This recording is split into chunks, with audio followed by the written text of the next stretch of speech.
जो व्यक्ति अपने मन को काबू में कर सकता है वो जिंदगी में कुछ भी कर सकता है। इंसान की अच्छाई पर सब खामोश रहते हैं, लेकिन चर्चा अगर उसकी बुराई पर हो तो गूंगे भी बोलने लगते हैं। श्री कृष्ण कहते हैं, तुम्हारे बीते हुए कल को तो मैं ठीक नहीं कर सकता, लेकिन तुम वर्तमान में अगर अच्छे कर्म करोगे तो मैं तुम्हारा आने वाला कल अवश्य उजागर करूंगा। आज के जमाने में कोई अपना नहीं होता, सिर्फ लोग तब तक साथ होते हैं जब तक उनका स्वार्थ होता है। अगर कोई अकेला है तो इसका मतलब ये नहीं है कि उसे कोई पसंद नहीं करता, बल्कि वो अकेला इसलिए है क्योंकि उसने दुनिया की औकात जान ली है। लोगों को परखने की आदत डालो।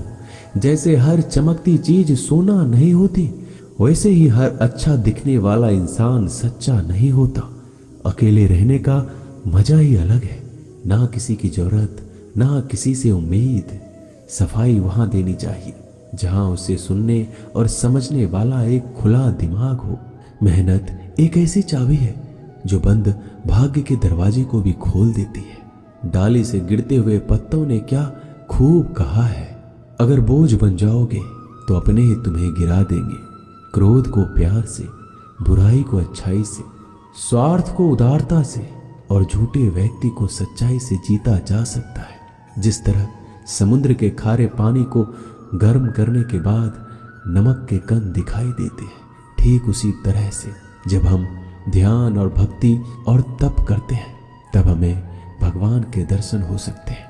इसके लिए हमें हमारी बुराइयों को छोड़ना पड़ता है, तभी हम ईश्वर को प्राप्त कर सकते हैं। अगर आपको बहुत सारी परेशानियों से गुजरना पड़ रहा है तो आप खुश हो जाइए, क्योंकि भगवान की नजर आप पर है। देर से ही सही, लेकिन वो आपकी जरूर सुनेंगे।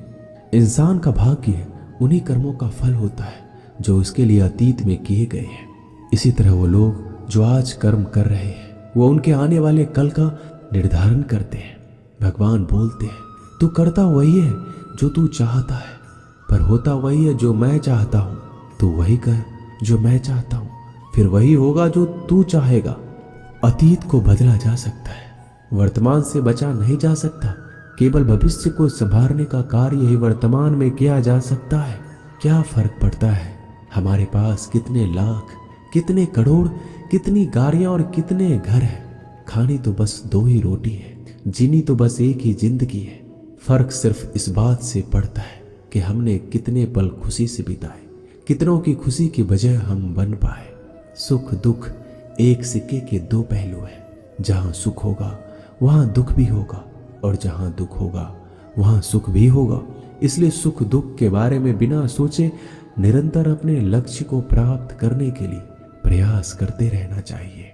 एक बात हमेशा याद रखना, किसी के सामने गिड़गिड़ाने से ना तो मोहब्बत मिलती है ना ही इज्जत। इसलिए अपने स्वाभिमान को जिंदा रखो। कोई अगर आपकी किस्मत में होगा तो वो आपके पास खुद ही चलकर आएगा। दूसरों को हराने का मौका मत दो, बस खुद को आगे ले जाने की जिद पालो। कभी हार ना मानने की आदत ही एक दिन जीतने की आदत बन जाती है। एक बार एक व्यक्ति नदी के पुल से कहीं जा रहा था, तभी अचानक उसके पीछे कई बंदर पड़ जाते हैं और उस आदमी को परेशान करने लगते हैं। वह आदमी अपने आप को बचाने के लिए उन बंदरों से दूर भागने की कोशिश करता है। तभी सामने से एक आदमी आकर उस आदमी को कहता है कि तुम इन बंदरों से मत डरो, तुम जितना इन बंदरों से डरोगे वो तुम्हें उतना ही डराएंगे। तुम इनका डटकर सामना करो। वो आदमी उन बंदरों का सामना करने के लिए उनकी तरफ देखता है, उन बंदरों की आंखों में आंखें डालकर चिल्लाने लगता है और सभी बंदर वहां से भाग जाते हैं। हमारे जीवन में भी नकारात्मक विचार इसी बंदर की तरह है। जितना हम इन बंदरों से डरेंगे वह उतना ही पीछा हमारा करेंगे, और जैसे ही हम इनका डटकर मुकाबला करेंगे वह भाग जाएंगे। सिर्फ दो चीजें मनुष्य के भाग्य का निर्माण करती है। पहला, स्वभाव। अगर आपके स्वभाव में अच्छाई, विनम्रता और गुण है तो आपका भाग्य चमकेगा।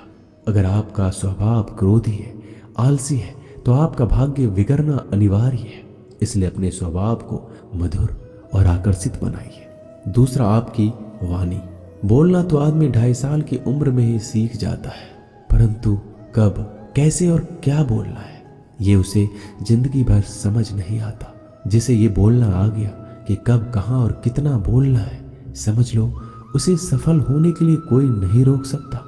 पिता से बड़ा कोई सलाहकार नहीं, माँ की छांव से बड़ी कोई दुनिया नहीं, भाई से अच्छा कोई भागीदार नहीं और बहन से बड़ा कोई शुभ चिंतक नहीं। इस मतलबी दुनिया से कोई मतलब ना रखो, और मतलब रखना है तो अपने मतलब से मतलब रखो। अगर तुम्हारा घर जल जाए तो लोग सहानुभूति प्रकट करने आते हैं, वो कहते हैं बहुत बुरा हुआ है। और अगर तुम्हारा घर बड़ा हो जाए, एक और मंजिल बन जाए, तो कोई तुम्हें बधाई देने के लिए नहीं आता। जरा सोचिए, जब आपके साथ कुछ अच्छा होता है तो कोई कहने नहीं आता कि अच्छा हुआ, जानकर खुशी हुई। मगर आपके साथ कुछ बुरा होता है तो जरूर कुछ लोग आकर ये कहेंगे कि सुनकर बुरा लगा। मगर जब वो कहते हैं अरे बहुत बुरा हुआ, तब तुम जान जाओगे कि वो सिर्फ मजा ले रहे थे। दुआएं मांगने से किसका भला होता है, मिलता तो वही है जो हमने बोया होता है। तुम नीचे गिर के देखो, कोई नहीं उठाएगा। दिखाओ तुम जड़ा उड़कर, फिर देखो सब आएंगे गिराने। एक बात हमेशा याद रखना, अगर शराब की दुकान पर बैठकर दूध पियोगे तो तुम्हें शराबी का ही दर्जा मिलेगा, और किसी मंदिर में बैठकर पानी भी पियोगे तो तुम्हें एक संत का दर्जा दिया जाएगा। इसलिए आप किसके साथ उठते बैठते हो ये मायने रखता है। जब एक इंसान का भगवान पे से शक नहीं हक हो जाता है तो मत पूछो फिर कैसे कैसे चमत्कार हो जाता है। जो अब तक नहीं हुआ वो भी हो जाता है। बन के रोशनी वो सारा अंधेरा दूर कर जाता है। जो भीड़ में चलते हैं वो भीड़ में कहीं खो जाते हैं। जो अकेले चलते हैं इतिहास वही बनाते हैं। इतिहास गवाह है, अकेले चलने वालों के पीछे ही भीड़ खड़ी होती है। एक बार एक संत के पास 2 तोते थे। एक दिन एक आदमी उस संत के घर आया। दोनों तोते अलग अलग पिंजरे में बंद थे। जैसे उस आदमी ने उस संत के घर में प्रवेश किया तो एक तोते ने बोला, राम राम, आपका स्वागत है, आइए बैठिए। उसको देखकर बहुत खुशी हुई। यह सुनकर उस आदमी को बहुत ही अच्छा लगा। अरे वाह, ये तो कितना मीठा बोल रहा है। फिर उस आदमी ने दूसरे तोते की तरफ देखा। उस तोते ने उस आदमी को इतनी गालियां बकी, कहा इसको मारो, पीटो, लूटो। यह सुनकर उस आदमी ने उस संत से कहा कि संत जी, ये क्या मामला है? एक तोता गालियां बक रहा है और दूसरा स्वागत ऐसे मीठे शब्द बोल रहा है। तो संत ने कहा, मैंने इन तोतों से एक जिंदगी का पाठ पढ़ा है। उसने कहा, जब ये दोनों तोते पैदा हुए थे तब मैंने एक तोता डाकू के घर भेज दिया था और दूसरा तोता एक साधु के घर भेज दिया था। जो तोता साधु के घर पला है वो कहता है राम राम, आपका स्वागत है, और जो तोता डाकू के घर पे पला है वो कहता है मारो, काटो, पीटो और लूटो। तोता तो एक ही है परंतु दोनों अलग अलग पर्यावरण में पले हैं। इसलिए ये बहुत ही महत्वपूर्ण है कि हम जीवन में किसके साथ उठते बैठते हैं। ये हमारे जीवन पर बहुत प्रभाव डालता है। अपने आप पर विश्वास करो। तुम्हारे अंदर कुछ ऐसा है जो हर वादा से बड़ा है। बदल जाओ वक्त के साथ या फिर वक्त को बदलना सीखो। मजबूरियों को मत कोसो, हर हाल में चलना सीखो। दिखावे से तो केवल लोगों को खुश किया जा सकता है, भगवान तो केवल नियत देखते हैं। दोस्तों, हम आशा करते हैं कि इस वीडियो से आपने बहुत कुछ सीखा होगा। मिलते हैं अगले वीडियो में। अपना ख्याल रखिएगा। जय श्री कृष्णा।